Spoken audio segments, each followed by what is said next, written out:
Hello guys, welcome to this channel.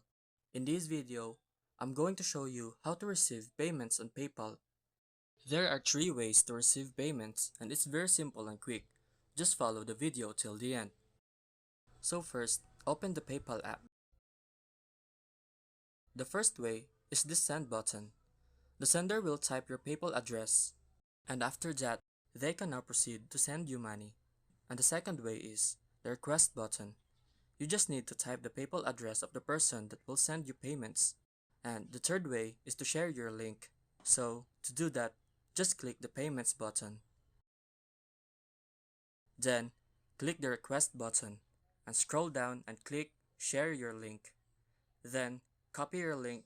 Then, just send it to the person you want. And by the way, some payments take time before you can receive it, especially if it is your first time to receive payments. So that's it. It's very quick and simple. If you find this video helpful, give a thumbs up and don't forget to share, comment, and subscribe. Thank you.